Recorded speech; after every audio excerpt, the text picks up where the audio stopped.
Sorry, my queen, I've been playing her a lot recently, and she's been doing pretty well for me. She managed to get me to first place at my last Nexus night, and she's been doing okay in competition and in other testing. So I've been looking into how to enhance her list, and specifically the Swarm variant, the yellow Rek'Sai version of her list, and bringing that into Unleashed as and when that is released over here in English. So that's what we're going to be looking at today. We're going to be looking at Rek'Sai. We're going to be looking at my build at the moment that I've been doing fairly well with. And then after that, we're going to be looking at what I plan to do with her in Unleashed. And yeah, we're going to see what we're going to be doing from there. Okay, so to explain where I'm going with Rek'Sai in the next set Unleashed, I want to talk about where I am at the moment. And I'm really, really happy with this deck. It has done pretty well. It won the last Nexus night I went to for me. It's done pretty well in some of the other events that I've been to. At the moment, it's at something like an 11-2 win rate or something like that. The only real losses that I've had so far have been against a Victor deck where I basically got blown out by Imperial Decree and Bellows Breath, which went on my board. Luckily, I've managed to dodge a lot of the harder purple matchups.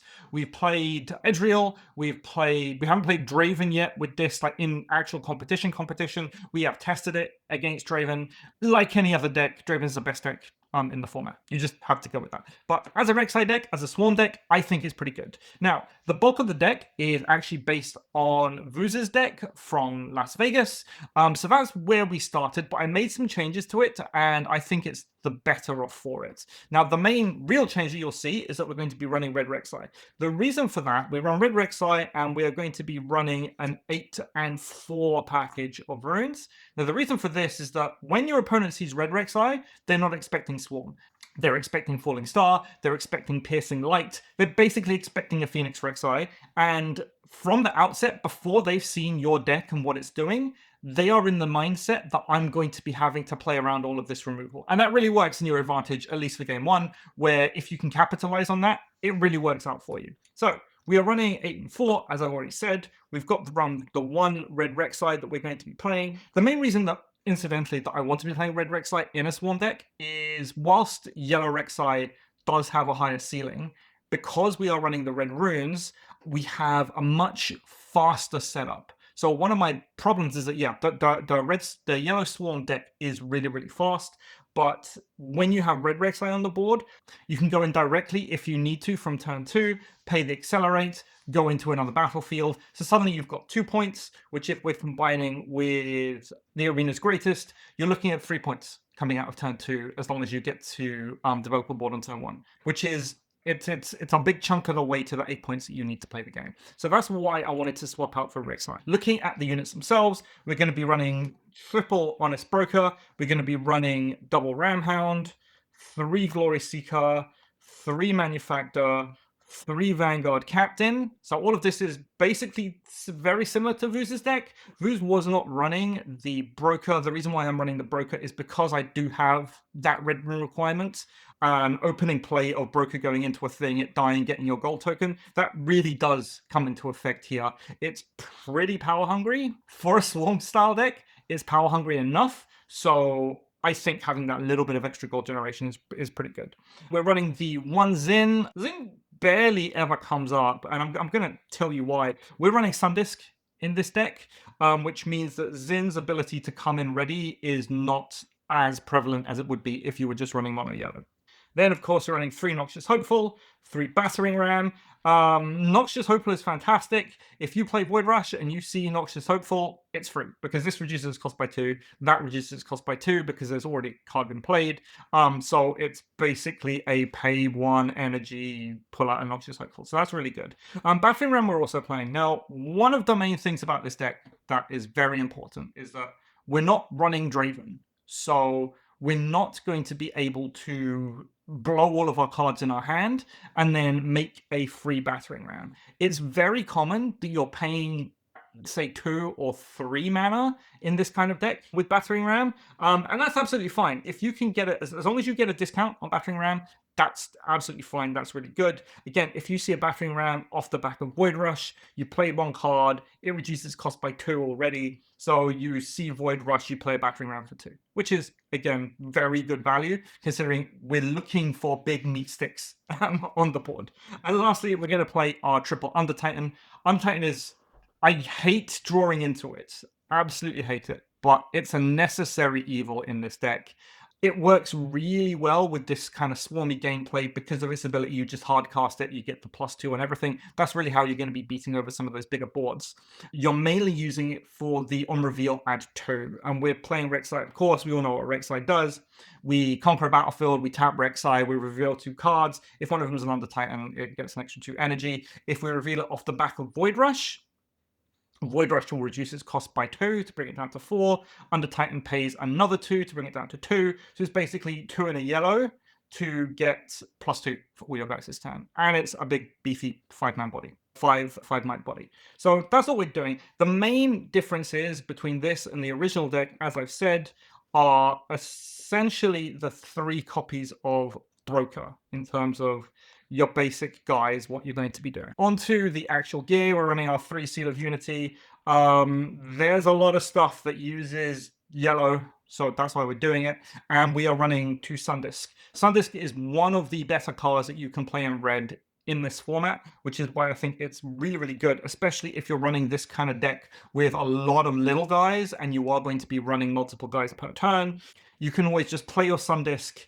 It can tap itself for its own Legion effect on the turn that you play it. Then whatever you play comes in ready. This is really good for stuff like Battering Rams and Noxious Hopefuls and that Undertitan, where you've just boosted the rest of your board by +2 and you get another 5 might to throw in. So I really like Sundisk. Now, there is a world where you basically side out the Sundisks. I find myself siding out Sundisks almost every game, because once you see what's going on in game 1, normally there are other slots that you want to fill. My main sides are really Zin and the 2 discs, because once you've seen what your opponent's doing, then you can kind of tailor to it.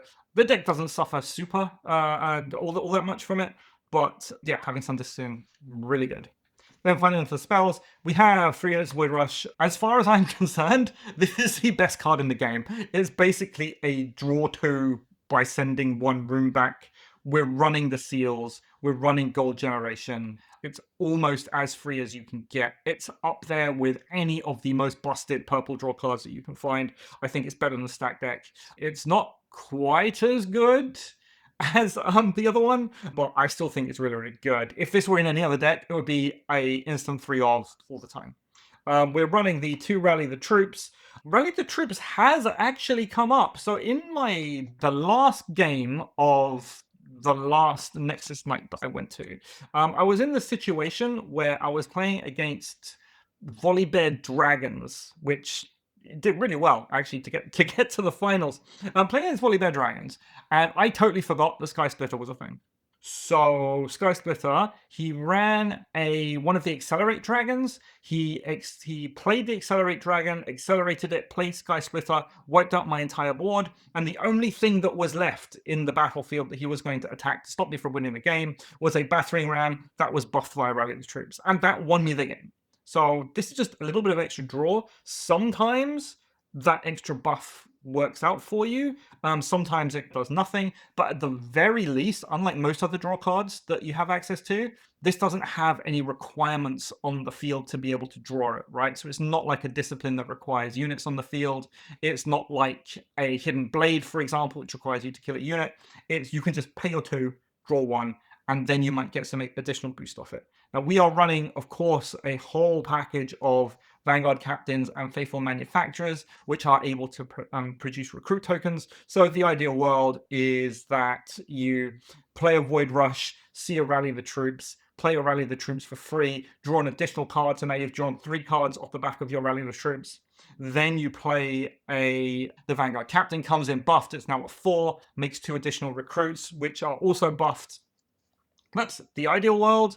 It comes in clutch a lot of the time, but as we're going to see going into the Unleash meta, these are the things that I'm looking at, because more often than not, you're mostly using it for the draw, and maybe you get one or you will get two buff tokens from it. Then we're playing Three Hidden Blade, Two Cull the Weak. Interesting thing about this ratio of Three Hidden to Cull, I might end up swapping this around, especially going into Unleashed, where I think there's more of a need for just like spot removal almost, but like untargeting spot removal because of the amount of deflect that there is in the game. So I might swap this around, and especially in Unleashed where we have more draw options coming in, I don't think that we're going to suffer all that much for it. There is a world in which you play Three Hidden Blade, Three Cull the Weak, but that's like an extreme case if you need hard removal. Going into game two, there are some times where you will swap out the Sun Disc, one of the Sun Discs, get your third Cull the Weak in, swap the second Sun Disc out and it's in, get in a Falling Star, and that's when you absolutely need to destroy stuff on the battlefield. But yeah, this is where we're at the moment. It works. The ratios work. I am really happy with it. Battlefields that we're going, I'm basically taking the same battlefields that Ruse did. So we're going Arena's Greatest, we're going Crown War Camp, and we are going Power Nexus. Arena's Greatest, I think, is one of the better battlefields. If you're playing like an aggro deck, a fast aggro deck, you want to be playing Arena's Greatest because you want to effectively win the game before your opponent sets up their board. And this wins games. Arena's Greatest, like in that respect. Playing against anything really that wants to take their time, this is great because you have the accelerate ability in here to go into like, you got turn two here. I've got my 3 points now off of going, all right, I'm going to play Rek'Sai, accelerate him in, go and capture 2 battlefields plus Arena's Greatest. So it works. I would not swap this out. I would probably keep this going to Unleashed, actually. I think it's that good. Then in a similar vein, we've got Power Nexus. Yes, it's expensive, but it's kind of like no one really wants to deramp that much. But our whole game plan is revolving around finishing the game before your opponents can develop their board. Going into Power Nexus, holding at Power Nexus, getting an extra point. It has come up a couple of times in my games to win out, especially in game 3, right? So game 1, you're going to be playing Arena's Greatest, most definitely, because you just want that to end as quickly as possible. In game 2, you're going to be playing Trifarian War Camp, because you have the ability to play War Camp, and War Camp is such a powerful battlefield that you want to be playing it, especially once your opponent has sided in to try and counter some of this stuff. You want to be playing War Camp. So that's games 1 and 2. If it goes to game 3, this is like a similar Arena's Greatest kind of almost thing, where if you get a couple of seals on the field, suddenly you've got the mana to be able to pay for Power Nexus, and that's all fine. So that's where we are. That's the main deck. I like it a lot. It's been doing really well for me. Let's take a quick look at the side deck, and then we will talk about what I'm doing in Unleashed. Okay, so side deck. Free salvage because you need gear hate. It's kind of non-negotiable. The third Cull the Weak if you need to destroy more stuff. 2 Falling Star because you are running. This is one of the main differences between running a mono yellow list and having one with just like 4 red runes. You are allowed 4 red runes and gold tokens. You are allowed to run Falling Star, and Falling Star is very powerful against stuff like Ferrous Forerunner, where if they are sitting in a battlefield, normally what will happen is they expect you to run into that battlefield. They'll do 6 damage back to you. They'll pop. They'll make the guys. You can kill them both with Falling Star, or you get to beat the Forerunner anyway, just out the amount of damage the Falling Star does. Makes 2 guys at home, and 2 3 might guys is a lot easier for you to deal with as a Rek'Sai player than 1 big 6 might guy. So that's why we're playing Falling Star. Great card. Then finally, we're playing a pair of Grand Stratagem. This almost never comes up. In fact, it has almost never come up because what I prefer to do is side in these. Now, there is a world in which you would want to play Grand Stratagem if your opponent is playing this ridiculously tall deck. But normally, the fact that you're playing Under Titans, which will boost your power anyway, means that you don't need to play Grand Stratagem. There's a world where you don't side in Grand Stratagem and you play Imperial Decree instead. I personally think that Imperial Decree is a stronger card. The Grand Stratagem, it doesn't deramp you as much, and it in effect has the same effect when you are playing Swarm. So yeah, maybe we're playing something like that, or if Azir is really hot in your meta, you could change out these 2 Grand Stratagem for double Thermo Beam.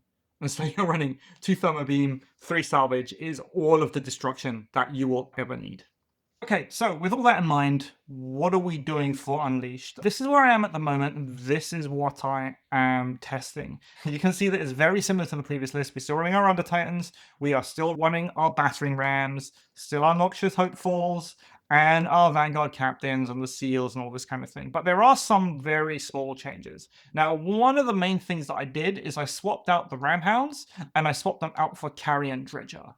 So Carrion Dredger, it's not as good as a Ramhound going into the mid game, but I think early game it is a little bit better because you get to make your Carrion Dredger on turn 1, you get to run into a battlefield, and then when the Carrion Dredger dies, and it will die, you get to make a bird at home, and then you get to make subsequent plays off the back of that. The Ramhound, you run into a thing, and if you have a friend, it goes up to 3 might, which is better, is definitely better, because usually what you're doing is you're generating white boards and then you're running in and you're getting all that extra free might.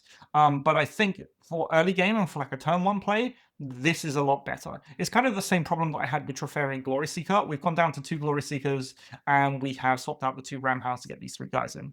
In that, if you have a Glory Seeker in hand turn 1 and it's not basically an Honest Broker, ideally turn 1 you want to run an Honest Broker and you want to play the Broker and it will go in there and make your stuff. But if you have a Glory Seeker, it's basically just 2 might naked thing because you're not going to get to play the Legion effect. So that's why I put Dredger in for a little bit of a better turn 1 play. The other main change that you'll see is that we don't have any sun discs anymore. Now, I'm going back and forth on this whole thing with the sun discs. The idea is that I keep sliding out sun discs anyway. So the question is, if I'm sliding them out, am I really running sun discs to the maximum potential that they could?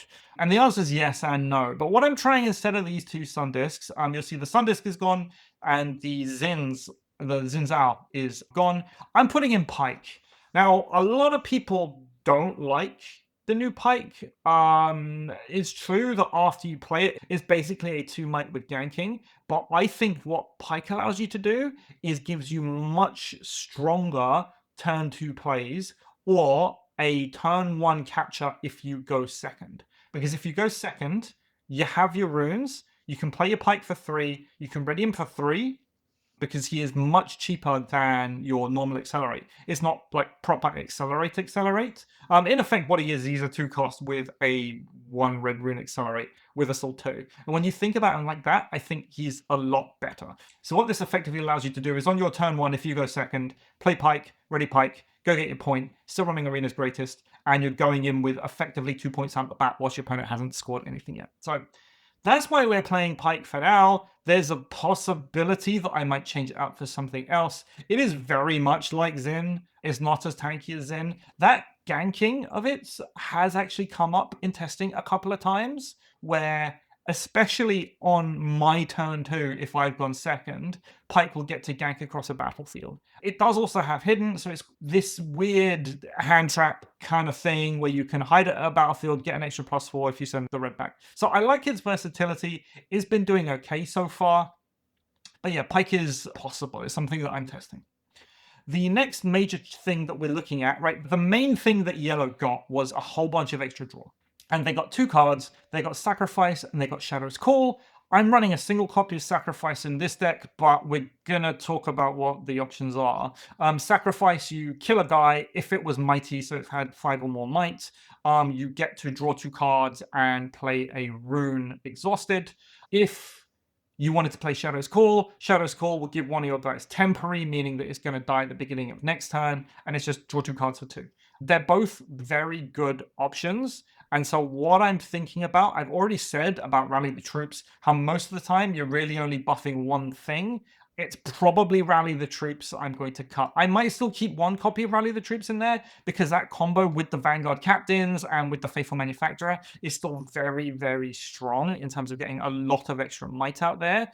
But I think just seeing those extra cards is really valuable. And now we're still seeing a ton of cards as Rek'Sai anyway. We're still running 3 Void Rush. We're still running 3 Hidden Blade, which more often than not are going to be killing our own guys. And we're still running Rek'Sai that allows us to see cards. But basically, the more cards you see, the more likely you are to draw into your pieces that you need to win the game. And that's really why purple decks have been doing so well, is that they get to see more of their deck than their opponents do and draw into those counters. So that's what I'm looking at. So I've got the 1 Sacrifice here. The things that it works on the Under Titans, it works on the battering rams. If you are in game 2 and you're playing Treferian Warcamp, it will then work on Noxious Hopefuls. If you do get the buff off, it's going to work on Vanguard Captains at Treferian Warcamp. So there are a whole bunch of situations where you would want to sacrifice a thing to get that extra ramp.